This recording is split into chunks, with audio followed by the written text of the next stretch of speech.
तो आज कुछ ऐसा ड्रॉ करने वाले हैं फ्रेंड्स।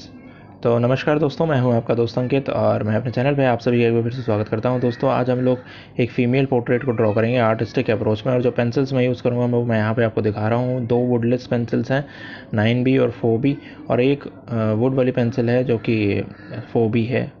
तो जनरली अभी मैं कुछ एक रफ़ आइडिया ले रहा हूँ, कंपोजिशन देख रहा हूँ, कंपोज कर रहा हूँ कि कहाँ पे क्या आएगा।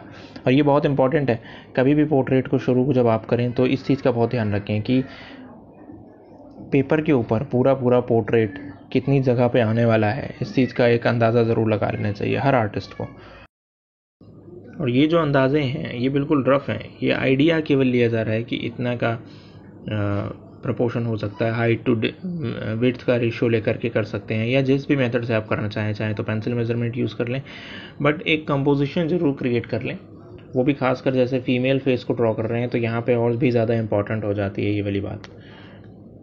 तो मैं बस कुछ अभी रफ़ लेआउट क्रिएट कर रहा हूँ, एक तरीके से अगर बोला जाए तो रफ़ आउटलाइंस को क्रिएट कर रहा हूँ फेस के चारों एंड्स पे। और उसके बाद अब मैंने थोड़ा सा इसको आगे बढ़ाया और यहाँ पे आई की ब्लॉकिंग कर ली, जैसे मैंने लास्ट वीडियोस में बताया था वैसे ही मेथड मैंने यहाँ भी यूज़ करके अभी केवल रफ चल रहा है, केवल कुछ भी फिक्स नहीं है, ना ही वैल्यूज़ ना ही कुछ, क्योंकि आप खुद समझ सकते हैं कि इसके अंदर आई को बनाना इट्स नॉट की समथिंग कि आप मेजर करके बना सकें। तो अभी बिल्कुल रफ चल रहा है, मैं ब्लॉकिंग कर रहा हूँ खाली, और ब्लॉकिंग करते हुए वैल्यूज़ को आगे बढ़ा रहा हूँ। काफ़ी लोग रिक्वेस्ट कर रहे थे कि इस मेथड को यूज़ करके, लाइट एंड शेड्स को यूज़ करके या सब्सट्रैक्शन को यूज़ करके हम कोई फीमेल फेस या कोई इसी तरह का फेस ड्रॉ करें। जनरली हम अभी तक सेंट्स को ड्रॉ कर रहे थे, साधुओं को ड्रॉ कर रहे थे, या फिर ओल्ड फेसेस को ड्रॉ कर रहे थे, लेकिन यहाँ पे अब एक फ़ीमेल फेस को भी ड्रॉ करके दिखाते हैं कि कितनी ज़्यादा पॉसिबिलिटी है इस मेथड की।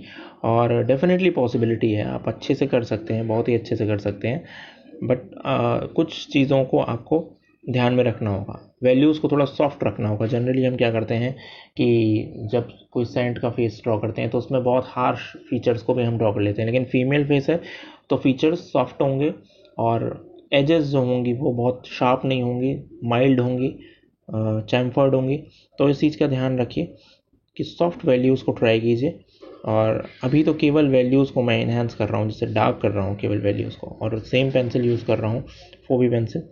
और देखिए हेयर में भी मैंने ऐसे ही किया, बाकी जगहों पे भी मैंने ऐसे ही किया है। ये भी ज़रूर है कि एक ही बार में सारी वैल्यूज़ डार्क नहीं हो जाएंगी ऑल ऑफ अ सडन, तो आपको धीरे धीरे करना पड़ेगा। बस इस चीज़ का ध्यान रखिएगा कि बहुत ज़्यादा हार्शली मत जाइएगा पेपर के ऊपर। अब मैं क्या कर रहा हूँ, हैंड्स को यूज़ करके सारी वैल्यूज़ को एक बार डल कर दे रहा हूँ। देखिए यही इंपॉर्टेंट बात है, अगर आउटलाइन ही ड्रॉ करनी होती तो फिर ये मेथड ये चीज़ नहीं करते कि हैंड्स के थ्रू उसको स्प्रेड करते। अब सिमिलरली वही काम मैं ब्रश से भी कर रहा हूँ, ताकि मैं सोच रहा हूँ कि और वैल्यूज़ को ऑप्ट किया जाए पेपर पे, थोड़ा सा और डार्कर साइड पे चलने की कोशिश कर रहा हूँ। तो इसीलिए मैं बोल रहा हूँ कि कोई भी वैल्यू फिक्स नहीं है इसमें। आप वैल्यूज़ को जो प्रोजेक्ट होता है आपका या पोर्ट्रेट होता है उसके एंड तक आप लाते रह जाते हो, मतलब एंड तक आपका यही प्रोसेस रहता है कि आपके फीचर्स निकल के आए पेपर के ऊपर, ना कि फीचर्स आपने पहले ड्रॉ कर लिया और उसमें आप वैल्यूज़ खाली बढ़ा रहे हो, जो जनरली हम दिखाते रहते थे पिछले वीडियोस में, जो पहले करते थे। और जो कुछ आर्टिस्ट वैसे भी करते हैं कि आउटलाइंस को ड्रॉ कर लेते हैं, वो भी मेथड है, बट यहाँ जो अप्रोच है वो बहुत आर्टिस्टिक है, वो बहुत डिफरेंट है। अब यहाँ मैं क्या कर रहा हूँ, सब्सट्रैक्शन यूज़ करके मैं नीडेड इरेजर को यूज़ कर रहा हूँ, जो वाइट हाईलाइट्स हैं जो पोर्ट्रेट की, जहाँ पे ये समझ में आ रहा है कि यहाँ वैल्यूज़ एकदम वाइट है, एकदम लाइट है, उनको ऑप्ट कर रहा हूँ। तो पहले डार्क को ऑप्ट किया, ब्लॉकिंग किया, एंड देन उसके बाद अब मैं नीडेड इरेजर यूज़ करके हाईलाइट्स को क्रिएट कर रहा हूँ। और अभी भी देखिए कोई भी वैल्यू कुछ भी फाइनल नहीं है, कुछ कुछ जगहों पे आप पेंसिल मेजरमेंट को भी ले सकते हैं सहारा, अच्छी बात है। अगर आपको रिसेम्बलेंस लाना है तो आप पेंसिल मेजरमेंट को भी यूज़ कर सकते हैं, अच्छा रहेगा इनफैक्ट, और ज़्यादा रिसेंबल कर पाएंगे। बट हमारा एम यहाँ पे रिसेंबल करना नहीं है, हम तो चाह रहे हैं कि इसके जैसा बने, यही नहीं बने, ठीक है। ये बहुत इंपॉर्टेंट बात है, इसके जैसा बने, यही एग्जैक्ट बने या ना बने ये हमारा एम नहीं है। हमारा एम यहाँ पे ये है कि हमारा प्रोसेस जो होना चाहिए वो आर्टिस्टिक होना चाहिए। समझ में आ गई ना बात? It's very simple.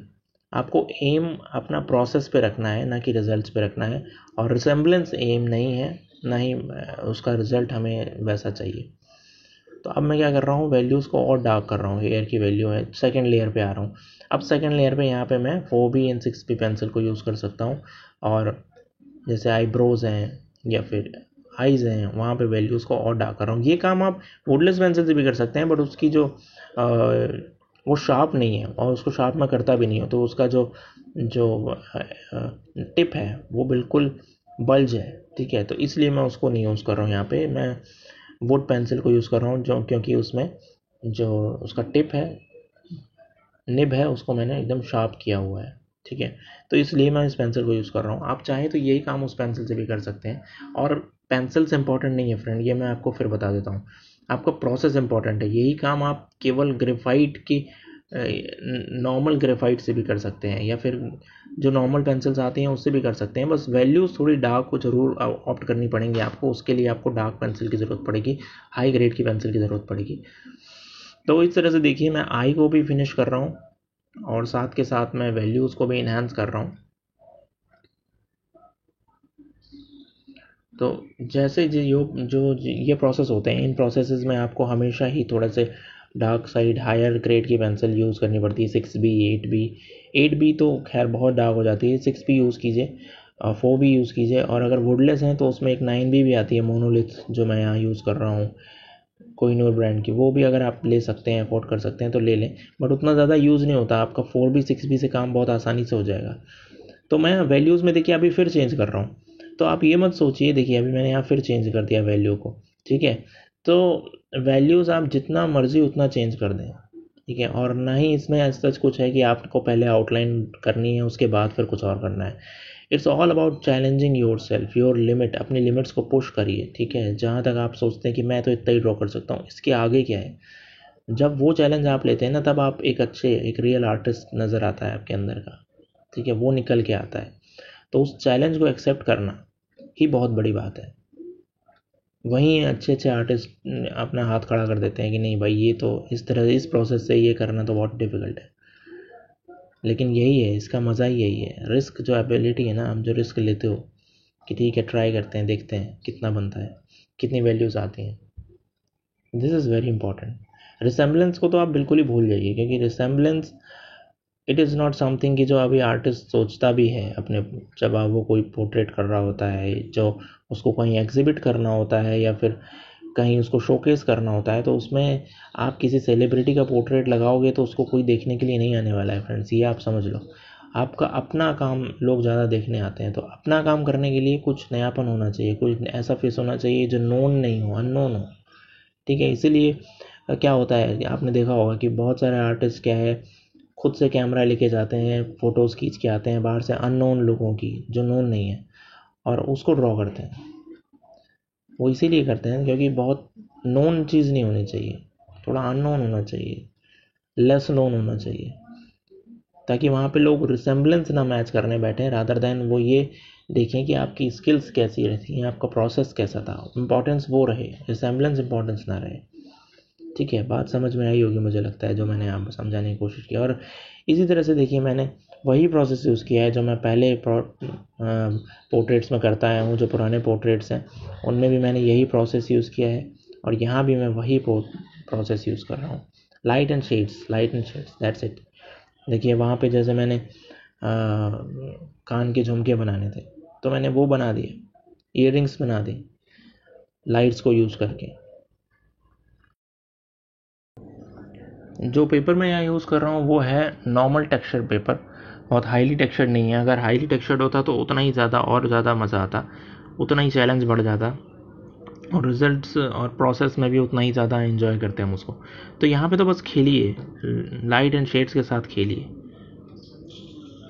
ठीक है। तभी आप इसको बहुत अच्छे से अंडरस्टैंड कर पाएंगे। अभी देखिए बैकग्राउंड्स में भी मैं कुछ वैल्यूज़ को इन्हेंस कर रहा हूँ, और बैकग्राउंड में भी आप बहुत ज़्यादा तरीक़ों का एक्सपेरिमेंट कर सकते हैं। अभी जैसे मैंने यहाँ पे इस तरह का बैकग्राउंड किया है, फिर फर्दर फिर और करेंगे।